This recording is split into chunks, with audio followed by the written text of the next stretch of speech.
Bonjour Adrien Ginde, votre invité aujourd'hui. Le ministre de l'économie, des finances, de la souveraineté industrielle et numérique en première ligne sur la réforme des retraites bien sûr, mais pas que, vous allez voir beaucoup de sujets.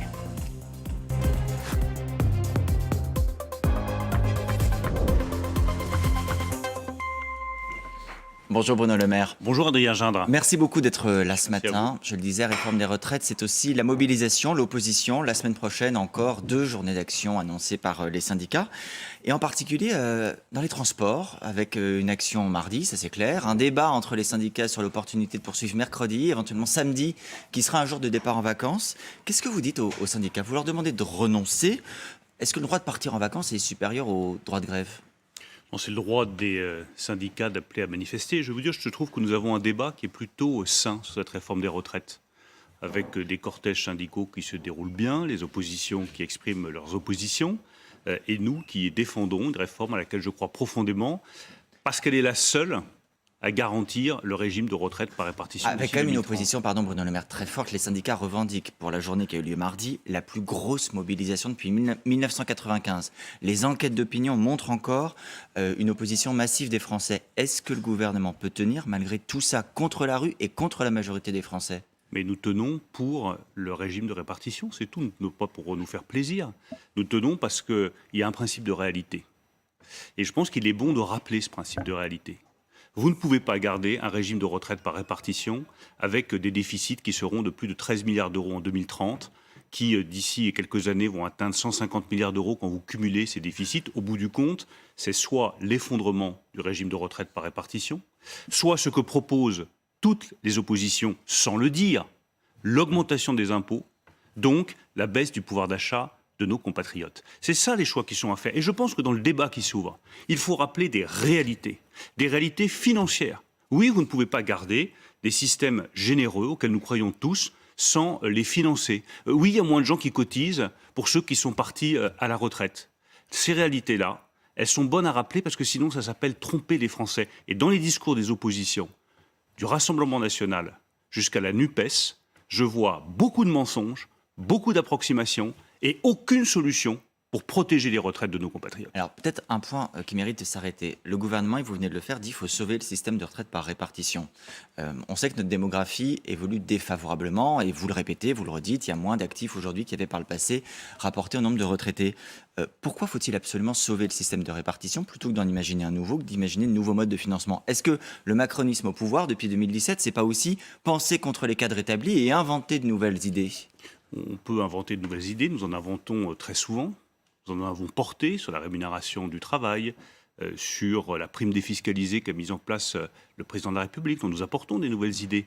Mais des nouvelles idées ne veut pas dire abandonner ce que nous sommes. La France, c'est la solidarité. Et je crois, de manière viscérale, à cette idée que la société française tient grâce à un principe de solidarité entre les générations. Ceux qui travaillent payent pour ceux qui ne travaillent plus. C'est juste, c'est solidaire. Et vous savez, dans une société, le risque de voir les jeunes se détourner des plus anciens, le risque de voir les uns séparés des autres par égoïsme, parce qu'on ne penserait qu'à soi, il est très fort. Et donc je pense qu'il y a des principes fondamentaux dans des sociétés auxquels il faut rester attaché. La solidarité entre générations, pour moi, elle n'est pas négociable. Le président a rappelé ces dernières semaines qu'il avait été élu sur un projet qui, de son point de vue, comporte la réforme des retraites. Il a fait campagne dessus. Il y a quand même une question qui va se poser à vous, c'est avez-vous une majorité au Parlement pour faire voter la réforme? Je ne dis pas seulement la faire adopter. Il y a des outils institutionnels qui vous permettent de la faire adopter. Dans le cadre du projet de loi de financement de la sécurité sociale, il y a le 49.3 qui est désormais célèbre. Est-ce que vous considérez qu'il faudra un vote majoritaire?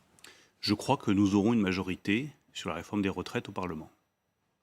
Je crois parce que les Républicains, s'ils sont cohérents, ont toujours défendu la réforme des retraites et le report de l'âge légal de départ à la retraite. C'est ce que nous faisons et cette réforme que nous proposons est très proche de ce qu'eux-mêmes proposaient. Donc je suis convaincu que les Républicains voteront cette réforme des retraites et que nous aurons une majorité. Par ailleurs, une majorité, ça se construit. C'est jamais donné d'avance. Donc il y a un débat qui va s'ouvrir à partir de la semaine prochaine à l'Assemblée nationale. Il y aura des propositions. Il faut les écouter. Et il y a des marges de négociation. Il y a des marges de discussion au Parlement. La seule limite que nous fixons, et que je rappelle ce matin, c'est l'équilibre financier en 2030 du régime de retraite par répartition, parce qu'il y a, je le redis, des réalités financières auxquelles il faut faire attention. Elle vous rattrape toujours un jour ou l'autre. Vous savez, si vous n'arrivez pas à payer votre loyer, à un moment donné, vous êtes obligé de partir de chez vous. Si vous n'arrivez pas à payer votre régime de retraite par répartition, il faut l'abandonner et passer à des choses qui sont moins justes et moins équitables. Mais avec cette seule limite, je suis convaincu qu'il y a des marges de discussion et que nous pourrons construire une majorité au Parlement sur la réforme des retraites. Alors, on va poursuivre sur ce que vous venez de dire, parce que ce sont des choses très importantes. Juste un point, il y a les Républicains, vous avez raison, et vous les appelez à être cohérents avec eux-mêmes. Et il y a aussi dans votre majorité des députés qui ont des doutes. Je signale en particulier qu'il y a des députés du parti Horizon. Ça interpelle parce qu'Édouard Philippe, leur patron, à un moment avait même proposé le report de l'âge légal à 67 ans. Il avait mis cette idée. Il doit s'exprimer prochainement. Qu'est-ce que vous attendez de lui ? J'attends de la majorité, j'ai eu l'occasion de le dire, qu'elle fasse bloc. C'est quand c'est dur qu'il faut se rassembler. Et c'est certainement pas le moment de s'éparpiller. Nous devons faire bloc. Et ce bloc doit s'élargir. À chacun de tenir ses troupes. S'élargir à tous ceux qui ont vocation à voter cette réforme des retraites, les premiers d'entre eux. Là aussi, je ne demande pas à des gens qui ont toujours fait preuve d'irresponsabilité sur les sujets financiers ou d'irresponsabilité sur les régimes de retraite de venir nous rejoindre. Tous ceux qui vous disent il n'y a qu'à augmenter les impôts, il n'y a qu'à augmenter les cotisations et baisser le pouvoir d'achat de nos compatriotes. Ceux-là, on n'arrivera pas à les convaincre. Tous ceux qui pensent que la dette, c'est pas grave et qu'on peut accumuler les dettes et que la réalité ne se rappellera jamais à vous. On ne va pas essayer de les convaincre, ça ne sert à rien. Mais en revanche, qu'on élargisse notre bloc majoritaire à d'autres formations politiques comme les Républicains qui partagent les mêmes conceptions de la responsabilité financière et du maintien du régime de retraite par répartition, ça nous allons le faire et je suis convaincu dans mon fort intérieur que nous y arriverons et que nous aurons cette majorité pour la réforme des retraites. Alors dans les bougées, comme on dit, ou les mouvements que le Parlement peut faire, il y a des sujets qui sont sur la table, la question des carrières longues, ceux qui vont se retrouver à cotiser 44 annuités, le sort des femmes, le sort des seniors, avec y compris des oppositions en dehors de l'Assemblée. Par exemple, le MEDEF n'est pas pour des sanctions pour les entreprises. Quel bouger vous souhaitez et quel bouger vous ne souhaitez pas sur ces sujets ? Je pense que ce serait de très mauvaise politique que le ministre des Finances dise quel bouger il faut faire ou quel bouger il ne faut pas faire. Le gouvernement a bien des convictions. Mais c'est la liberté des parlementaires de choisir ce qui leur paraît le plus fondamental à faire évoluer dans notre texte. Est-ce que c'est sur les carrières longues? Est-ce que c'est sur la pénibilité? Mais c'est à eux de le dire. Moi, je ne fixe qu'une seule limite parce que c'est ma responsabilité vis-à-vis de nos compatriotes.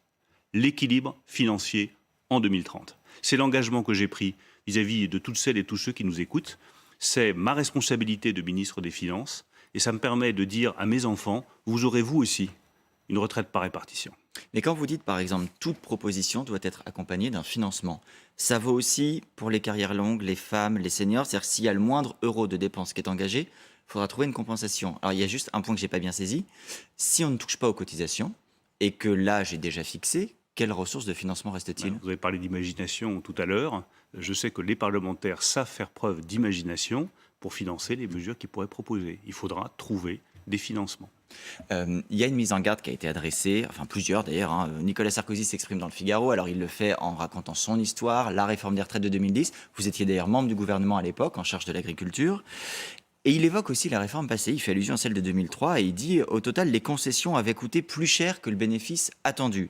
Raymond Soubi, son ancien conseiller, que vous avez également bien connu, dit dans la réforme actuelle, il y a déjà 35% des bénéfices potentiels qui sont partis en fumée, mais surtout il dit à ce stade, le retour à l'équilibre du système en 2030 paraît déjà compromis.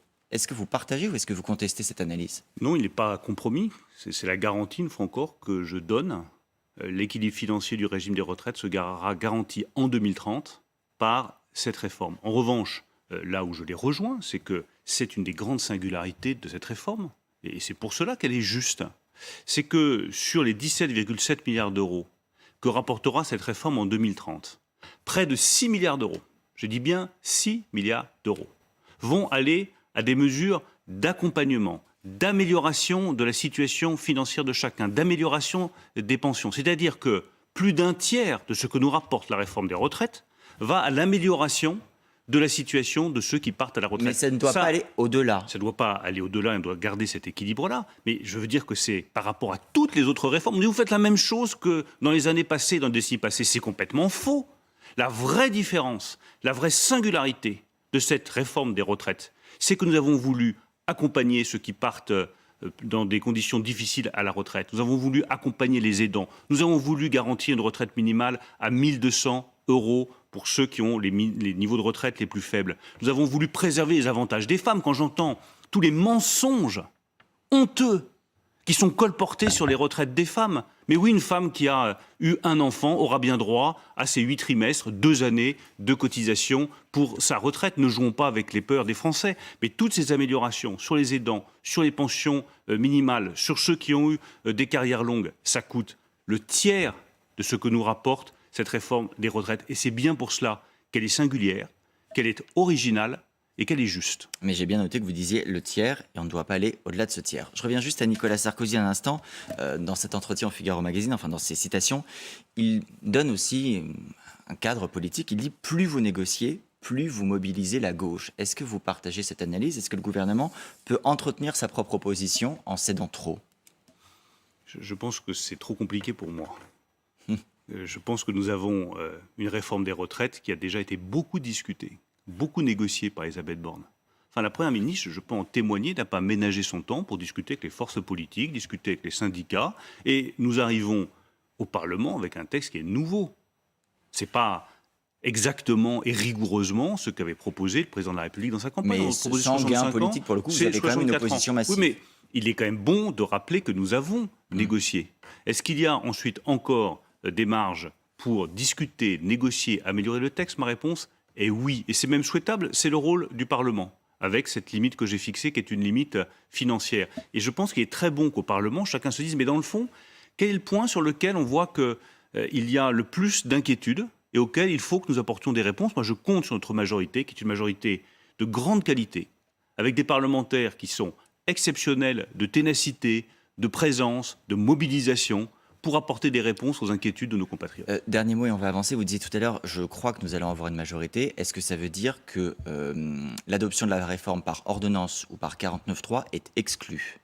Ce n'est pas à moi de trancher cette question. Simplement, il est toujours préférable de se donner le mal nécessaire, de construire une majorité. Et avoir une majorité au Parlement, c'est avoir la légitimité politique pour que cette réforme s'applique et garantisse une fois encore le régime par répartition. Lié à la question de la retraite, il y a bien sûr la question du travail qui a été remise dans le débat ces derniers jours, en particulier par le gouvernement. Gérald Darmanin disait dimanche aux Parisiens, oui, il faut travailler plus, il faut l'assumer. Votre ministre délégué Gabriel Attal indique vouloir tester la semaine de 4 jours pour les fonctionnaires. Il y a des députés de votre majorité, Modem, qui ont évoqué l'idée à un moment de dire on pourrait travailler 35 heures et demie pour faire plus d'activités, plus de rentrées aussi dans les cotisations. Quelle est votre proposition à vous? Qu'est-ce qui vous paraîtrait pertinent sur le champ du travail? On sait que le gouvernement prépare une loi sur les questions d'emploi et de travail, même si on n'est pas tout à fait au clair sur ce qu'elle va contenir. Qu'est-ce qu'il faudra d'ailleurs qu'elle contienne à vos yeux? Au-delà des lois et des textes, ce qui me paraît le plus important, c'est qu'il y a un meilleur partage de la valeur et donc une meilleure rémunération des salariés. Ça fait des années que je l'explique, que je le défends. J'ai demandé aux entreprises, qui d'ailleurs l'ont fait, d'augmenter les salaires quand elles le pouvaient. Je pense que ce qui est le plus important pour le ministre de l'économie, c'est que tous ceux qui travaillent puissent en avoir pour leur argent. C'est le cas de le dire. C'est-à-dire que vous travaillez, il faut être bien rémunéré. On a développé l'intéressement, la participation, l'actionnariat salarié. Nous sommes le premier pays en Europe en nombre d'actionnaires salariés. Nous avons développé cette prime défiscalisée qui a remarquablement fonctionné. Je pense qu'il faut aller plus loin. Et il faut que chacun qui va au boulot le matin se dise... Je vais pouvoir construire ma vie avec, je vais pouvoir payer mon loyer, je vais pouvoir acheter une maison, je vais pouvoir partir en voyage, je vais pouvoir payer les loisirs de mes enfants et leurs études. C'est ça qui compte, c'est que le travail soit dignement rémunéré. Et là-dessus, je pense que nous pouvons faire mieux. C'est l'objet de la thématique du partage de la valeur que nous avons ouverte avec la majorité. Les forces syndicales et les organisations patronales travaillent ensemble. J'espère qu'elles parviendront à un accord sur le partage de la valeur. Ce serait formidable que salariés et patrons s'entendent en France sur un meilleur partage de la valeur. Je pense que ce serait une très belle avancée. Et pour moi, c'est la première attente de nos compatriotes dans une période où ils souffrent de l'inflation, où le pouvoir d'achat est forcément attaqué par l'augmentation des prix des carburants, par l'augmentation des prix alimentaires. La meilleure réponse, c'est un meilleur partage de la valeur. Sur les carburants, d'ailleurs, vous avez mis en place l'indemnité carburant travailleur. Où est-ce qu'on en est? On en est à 4,4 millions de personnes qui l'ont demandé. Donc ça a fortement augmenté. Ça veut dire que la moitié de ceux qui y ont droit l'ont demandé. J'incite tous ceux qui y ont droit à réclamer ces 100 € de chèques qui vont leur permettre d'améliorer leur pouvoir d'achat. Ce week-end, dans le JDD, vous avez aussi rappelé que le quoi qu'il en coûte, c'est fini. Vous avez indiqué entreprendre une revue des dépenses, toutes les dépenses publiques, l'État, les collectivités, le champ social. Combien d'euros d'économies vous cherchez ? Les économies elles doivent se chiffrer dès le budget 2024 en milliards.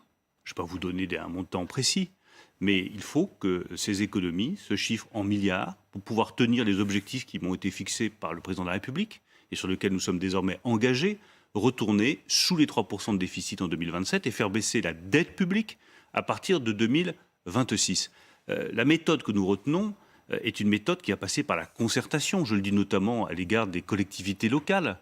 Il ne s'agit pas de revenir à des solutions passées qui, je sais, ont inquiété les collectivités locales. Il s'agit, en esprit de responsabilité, là aussi, de se confronter à la réalité. La réalité, c'est que cette dette nous coûte toujours plus cher parce que l'argent est plus rare, que la politique monétaire a changé et que là, nous empruntions tous, collectivités locales comme État, à des taux de 0%. Aujourd'hui, ils sont à 2,5%. C'est la même chose, une fois encore, qu'un ménage qui achète son logement. Il sait parfaitement que ce n'est pas la même chose d'emprunter à 1%, ou d'emprunter à 2,5, 3 ou 3,5%. L'État, les collectivités locales sont dans la même situation.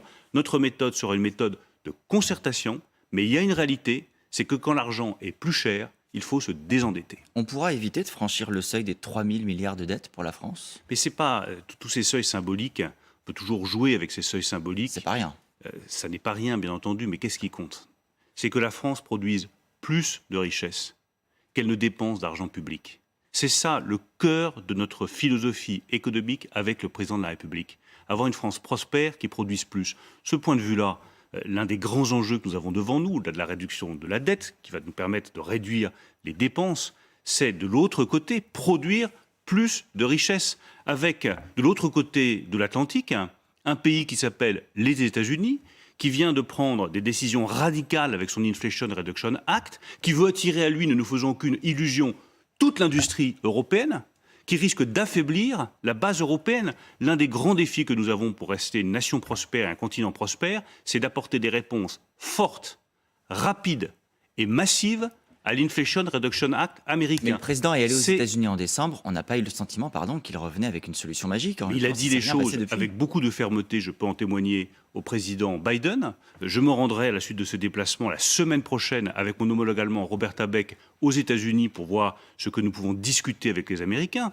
Mais la vraie réponse, elle est chez nous en Europe.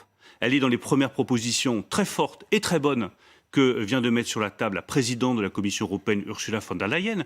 Augmenter les aides d'État, les décaisser plus vite, simplifier nos aides, mais que chacun comprenne bien que nous sommes face au plus grand défi pour l'industrie européenne des 3 dernières décennies. Et les Allemands l'ont compris aussi. Les Allemands l'ont compris aussi, beaucoup de nos partenaires européens l'ont compris, je le redis, c'est le plus grand défi industriel des 3 dernières décennies. Soit nous apportons des réponses rapides et massives, et nous pourrons garder notre base industrielle sur la nouvelle industrie de demain, l'hydrogène, les énergies renouvelables, le nucléaire, l'intelligence artificielle. Soit nous n'arrivons pas à compenser ce que font les Américains et à résister avec beaucoup de fermeté, et le risque de délocalisation industrielle de masse est là. C'est bien pour cela que le président de la République a fait de cet enjeu l'enjeu numéro 1 du prochain Conseil européen. Dans ce contexte-là, vous pouvez maintenir votre prévision de croissance à 1% pour cette année.